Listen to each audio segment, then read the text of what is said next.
is Dave Spano from Annex Wealth Management, and today we're talking to an iconic Milwaukee brand called Perlick, and two members of the fifth generation of that family, Laurie Bergum Navarro and Theodore TJ Perlick Molinari. Why don't you guys tell me a little bit about where it started? Well, Perlick started in Milwaukee in 1917. It was founded by Robert Karl Perlick. He came over from Germany in the late 1800s with his siblings, without his father, who had passed away, and came to Milwaukee because his cousin was living here. And got started in working in Milwaukee in various industries as the tool shop of the world back in the day. Right. And ultimately decided to start his own business. So he asked his eldest son, Walter, for $2,000 and said, hey, I want to start a machining business, a brass machining business. And they first started, because cars are really popular now, we started making parts for cars. Right. Around 1920, Prohibition happened. It's a little history lesson. Prohibition happened, and That sucked. yeah. That was tough. And there were bars and restaurants, and they all closed. Right. And 1933, Prohibition ended, and what did everybody want to do? Open up bars and make money that way. And Right. And drink. And drink. Have fun. And where did they have to go? Who provided the brewery dispensing equipment? Perlick. So actually, during Prohibition, we tripled in size. Wow, that's awesome. And so being here in Milwaukee, which was home of all of the beer manufacturers, if you will, I mean, did that help being close to, was there any connection at all to Miller or Pabst and any of those folks? There was, and that was part of our legacy business. If you have been on the Miller Brewery Tour, you're familiar with the humongous vats that they have where they boil. Right. And, well, you have to move the liquid through the vats. You have to move the liquid through the system, and that's got to be done with fittings. Right. And those breweries on that scale had never been built before.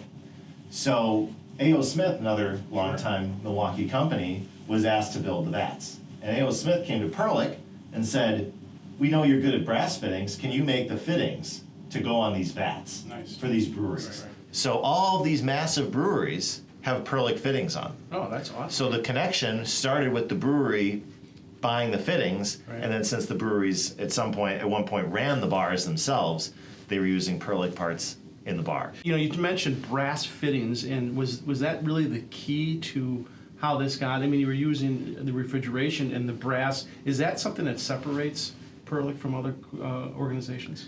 So if you go historically, the brass led to, well, we dispense beer, we now need to keep it cold, and we were purchasing systems from somebody else. Purchasing it like refrigeration boxes Yeah. and Right. attaching our fittings. Right, got it. Yeah, and then in 1939, we started our refrigeration business. Oh, okay, And okay. so that's how we became the leader in both. We were the leader in beer dispensing, and then we started doing our own refrigeration boxes. Do you know what attaching them happened? together. Do you know what happened? So that was right about, obviously, the beginning of World War II for the United States. What happened during that time? Because there were so many organizations that were asked to lend a hand in that effort. Did Perlick get off track at any time during that run?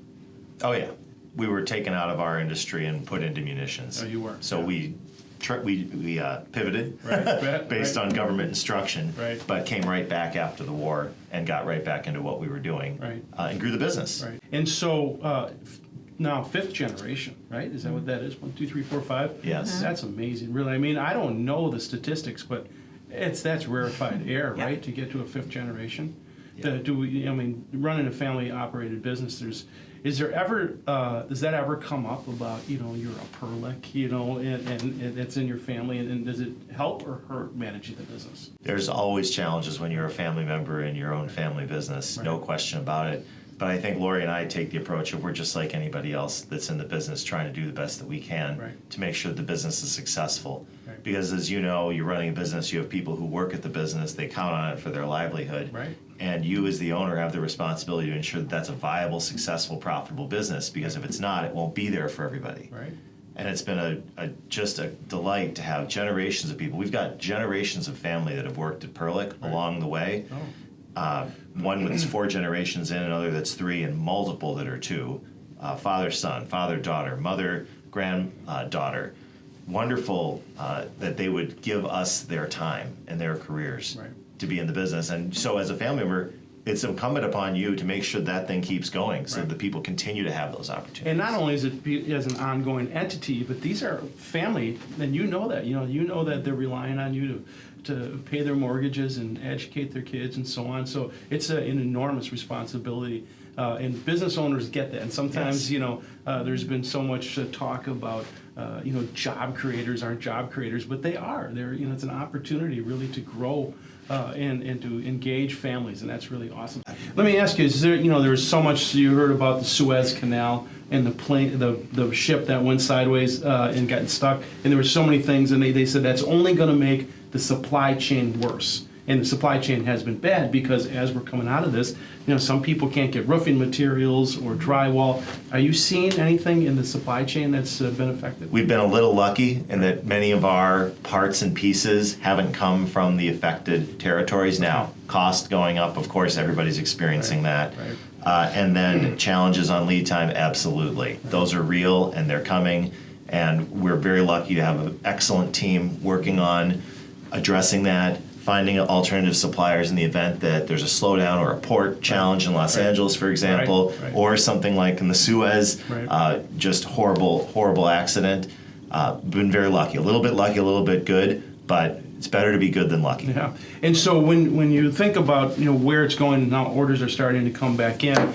And you've done some awesome, cool jobs, and we'll get to the residential in a minute, but commercial is phenomenal, right? I know you guys are involved at the Fiserv Forum and everything that happened there. Tell us a little bit about that. Stadiums are one of our niches, Right. and it's really proud to say when we have a stadium that's going on, to tell our employees, hey, we're doing the Chase Stadium, we're doing the Raiders Stadium, and it's really neat in to Vegas? see. Yes. Mm-hmm. Oh, cool. And what's a fun tip is there's 2.5 miles of beer line in those stadiums. And so it's some of those are really tall buildings. Is Perlick different in being able to push that up high or around the building? Perlick does it the best. Okay. That we have always prided ourselves on, going back to 1963 when Robert Perlick, our grandfather, came out with the Century system. And we tend to forget how things used to be, in that when you used to dispense beer, you had to pull it right out of the keg, right above, in a keg cooler. Right. Well, then we thought we could move it to the basement. Now that was an improvement. Right. But wow, let's see if we can move it from somewhere else. Right. And the thing that people don't appreciate is how much of voodoo is involved in beer dispensing. Yes. It is really challenging because beer is very volatile, which not many people understand. So if you pressurize it wrong, it turns into foam coming out of the tap. Right. So you have to have all this science and engineering that goes into it to ensure that the experience that you have at Fiserv, they're just pouring beer, because every bit of foam means they're losing money, because that's money going directly down the drain. And so Perlick started with the Century system came from 100 feet, and now we'll go thousands of feet. No kidding. It was And a they big pump deal. it multi-stories. There's some limits as to what you can do with beer before you destroy it, but Perlick pushes the limits and has been the leading innovator in that space. And our competitors, they try to keep up, but we have stayed ahead of them. So a lot of times, Laurie, you see in a bar, and somebody will drink a beer and I go, oh, I wasn't really gonna make that face. And the first thing the bartender says, oh, it's the line, right? Have you had that experience? It's a challenge. That's always a challenge, as TJ said. Beer is a finicky subject. It's live. It can create bacteria. So Perlick has spent years and years making sanitary heads and trunk line to make sure it's sanitary. It's a big part of the business. Right.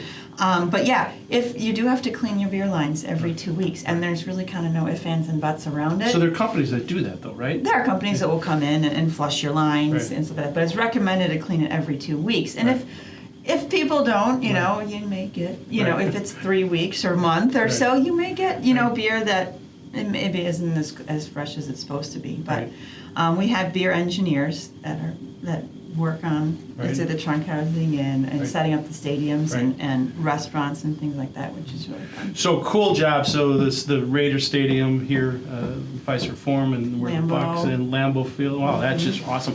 What other jobs have you done around the country in that facility, in stadiums, for example?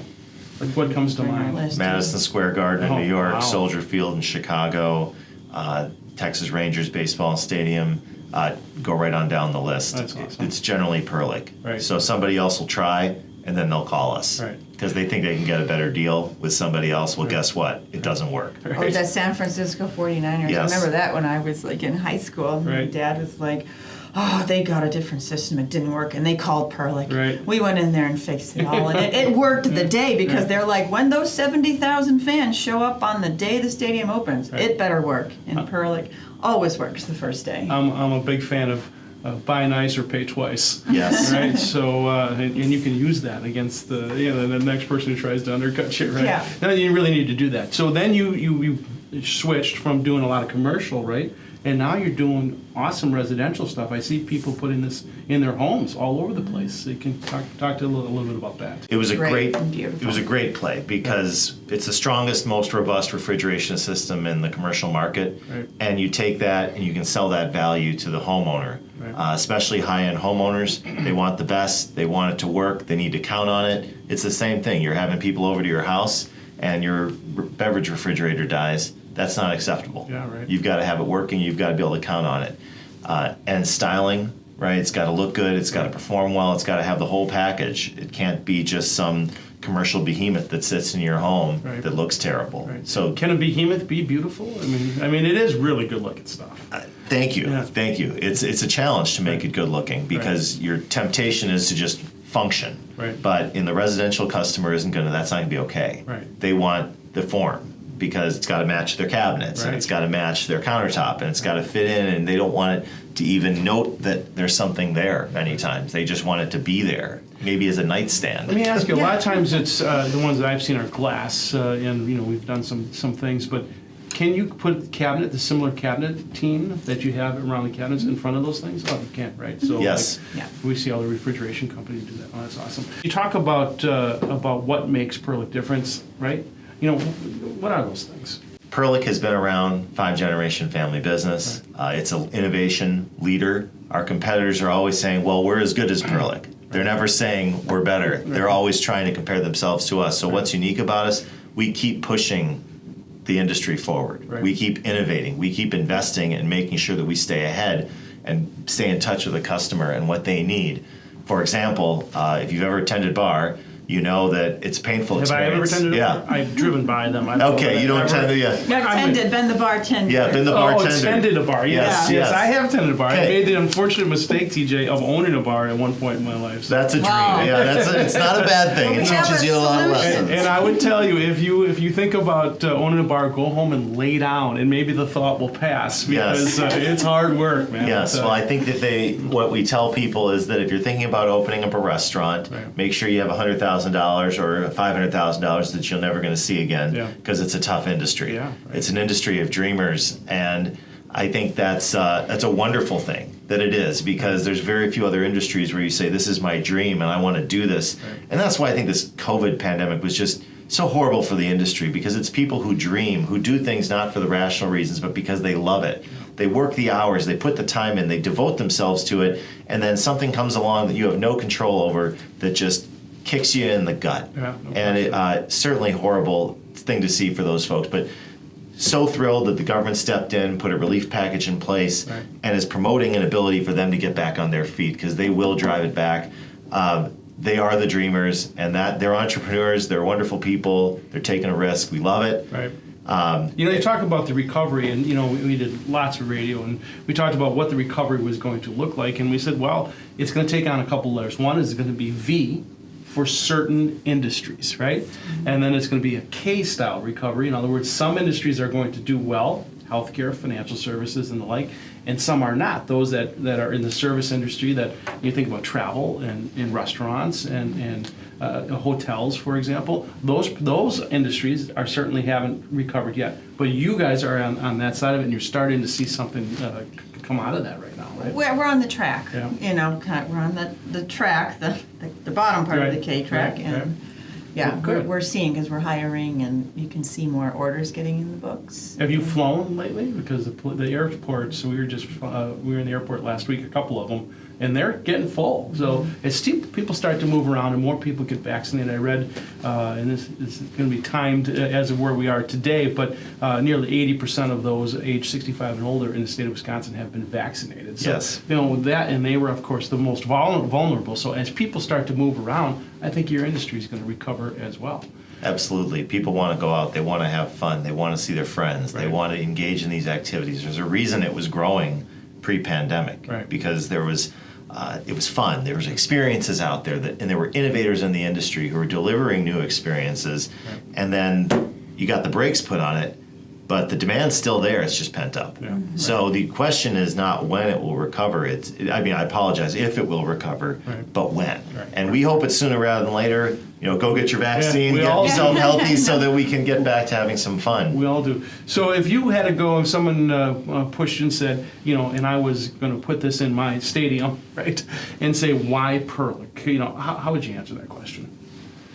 Quality, reliability, performance, integrity, all of those things. Right. When you're investing a lot of money in an operation, you need things that are going to work. Right. So you're investing in a stadium. You're going to have, call it 80,000 people in a football stadium, 50,000 in a baseball stadium. If anything goes wrong, you are losing an enormous opportunity every single minute that you're down. Right. And do you want to take that chance? Right. That's a question you as the owner have to answer, but we're really glad that many people in the industry don't take that chance and go with the cheaper guy. They understand the value. Right. They understand what Perlick brings to the table. Quality, integrity, reliability.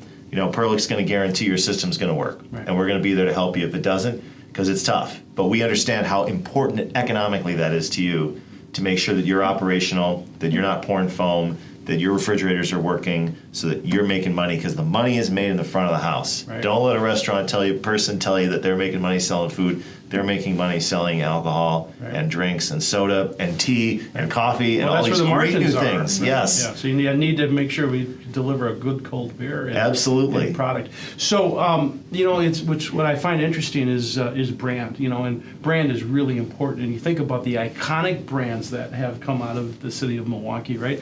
Of course, we all know about the beers and Miller, for example. But Harley Davidson. I mean, talk about brand loyalty. People tattoo it on their arms. Now that's brand loyalty, right? But Perlick has got a phenomenal brand, not only here in Milwaukee, but around the world, really. I mean, you serve corporations around the world, right? We do, and we're planning on growing our international footprint. And one of those pieces is leveraging that great American brand, the brand that the best operators in the U.S. trust. Those operators have locations outside of the U.S., and they need to have that same reliability, even more so in a foreign country, because their home offices are in the U.S. They need to know it's going to work wherever it is in the world that they have an operation, because they are guaranteeing the same level of quality service that they are in the U.S., and that's why they've been successful. Right. So the brand piece is huge, and that's a testament to all the hard work of previous generations. For sure. Great brands don't just come around. Right. Great brands take work, they take dedication to principles. There was a great quote from our great-great-grandfather, Robert Carl Perlick, and he said, "Build the best product you can. A poorly made product is expensive at any price. Right. Do not listen to those who'd have you build something cheaply. Be honest with yourself, your customers, and your fellow man, because only a few black marks will soil a good reputation." Right. Remember these things always. And I think the successive generations have lived by that wonderfully. Right. And as we now grow and come out of this pandemic, the brand is a key piece of our business, and we're going to make sure that we manage it really well, because it's a huge asset. The largest asset on many corporations' balance sheets Is their brand. is their brand. I can't wait till the day people start tattooing Perlick on Yeah. themselves. Exactly. Then we win. All right, let's for sure.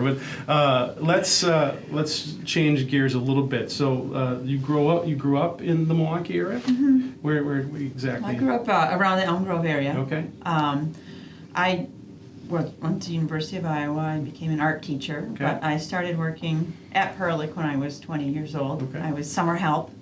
I think it's a funny story because as you get a teacher, you still have summers off. So I was the permanent summer help. And so I would go and kind of every summer go in different departments and learn all about the area, and my boss would always give me a goodbye party. Right. And Because he then- was happy to see you go. Yeah, no, they said, "Oh, you're going off to do great," things, Right. and I'm like, You "Oh, don't come I'll be back? back." By the fourth goodbye party, I was Yeah. like, I'm coming back next summer. And so, That's funny. so should have the whole company come. They'd Right. sign cards, and I'm like, I'm coming back. Right. And That's so funny. I'm coming back, but So when did you start full time? full time. Well, 2 years. Well, no, 3 years ago now. I Okay. started full time. So I've been part time for more than 13 years, and Right. now I'm starting full time as our generation came in Right. to the business. And TJ, how long have you been there now? 7 years. 7 As years. of February. Full time. I've been Yeah. there 10 years but full time. but before that, TJ, you did something else, right? I mean, you Yeah. had Juris Doctorate. I did. I practiced law for 8 years Right. and did a lot of defense work, so tried a lot of cases. And In the courtroom. in the court, like real courtroom, real Yeah, juries, cool. real people's lives. Right, It right. taught me a lot of great lessons about how to react and how to be empathetic to people who are going through something very difficult. Yeah. Nobody ever wants to call a lawyer. Right. It's not usually because you're excited about something that you have to call a lawyer. Something's gone wrong, and you have to be there to help people. Yeah. So that's not to be. But that's the hospitality industry, Yeah. right? You need to take care of people. Right. You need to be there for them, Right. provide them. With celebration, bad times, but had a lot of fun doing that, and came to a point in my life where really wanted to figure out, well, what do I want to do in the next step? Right. And so the opportunity to come in the business, the family was discussing a generational transition, Right. and so it made sense to me to go in. Right. It had been very important to our family for 4 generations before us. And in many family businesses, people make the choice not to go in, not to be involved. Right. And that family business, 9 times out of 10, ends up getting sold. Right. Because nobody's taking an interest in the business and nobody's making sure that it's carried on to the next generation. Whether you run it or not, it's a totally different question. But just so that you make sure and you pay attention to keep it going. Right. Yeah, fortunately, to our generation 5, there's Right. 5 of us. Right. And this was approached to us, 10 years ago? Do you want the family transitioning to the next generation? Right. Came up, and we said, we all came together, we met monthly and quarterly to discuss this. Right. And all of us 5 decided, hey, we're gonna take this on. Okay. We're gonna do it, we're gonna transition Right. the company, and we have a 100-year plan, as we call it. So one of the things that we do as a wealth management firm, other than obviously manage money and taxes, is we talk a lot about estate planning and how it transitions from one family to another. And you guys did that. You talked about not only how that was transferred, but how you're going to do that going forward with a 100-year plan. I mean, that's really making the business, having a business continuity plan, TJ. Absolutely. And it takes a lot of work. It takes a lot of communication. You got to get everybody aligned on what's most important. And to our family, what was most important is ensuring the continuity of the business. Right. And making sure that there's no tax event, there's no unforeseen circumstance that would cause a financial draw on the business. Right. And so what we did, a couple different fold, is we gave the business to the next generation. So we are out. 5th generation, we don't own the business. Ah. Our kids own the business. And our kids can keep the business in the family to their kids. Now, if somebody wants to get out at some point, there's also a way to do that, because that is also part of the problem of family businesses, is Right. somebody feels trapped in the business. Right. If they feel trapped in the business gets hurt. So you have to think about all of these different pieces to stay in business for 100 years. Right. And that's our 100-year plan, Right. is to put out options for people, so as they go, they have opportunities, and they know what they are, and they know how the machines work to Right. get them to where they want to be. Right. But it's planning, it's thought, and it's alignment. Right. And if you don't have those pieces and you don't have communication in your family, it's not going to work, Dave. I'm sure you see this in your business all the time, Right. with people unwilling to make that commitment. But again, it comes back to those family values. The 4th generation, the 3rd generation, the business was always put into a trust that would be for the benefit of the next group, Right. not to benefit the group that owned the business. And the reason why, and we talk about estate planning all the time, and right now there's a conversation happening in Congress about changing the estate tax laws, right? And one of the arguments against that is, if just think about, let's not talk about Perlick or Annex Wealth Management for a second in that transition. Let's talk about a different small business or a farm, right? And so the farmer may have a certain income, which might be small because of the cattle that he has or the crop that he is using, right? But then he has a lot of land, and that land has a value. Now, if that farmer, falls off the tractor and he's no longer around, how does it get transitioned? And with an estate tax, they may have to sell that land to pay the taxes. That's what the estate taxes are all about. And so they don't want this continuity of going on, and that's something that we battle with all the time. There's planning to be done, and using your law degree, even though it was defense, you're familiar with that, to use trust, to use the proper formats to move that from one generation to the next. Otherwise, there might not be a sixth or seventh generation. Absolutely. And what's key to think about is what's really important to you as a family. If it's to get rich, don't put the money in trust, because it doesn't matter what happens the next generation. Right. But if you want your business to succeed and you want the people who work with you to be successful and the business to be successful, it's not about you. Right. It's about everybody else, Right. and it's about the future. And that's really the most important thing. And I feel like our family had a great example from our grandfather, Robert. When his uncle Hilbert died, that's exactly what happened to Hilbert. Right. Hilbert had no plan, and so his family had to sell their shares to pay the estate tax. Right.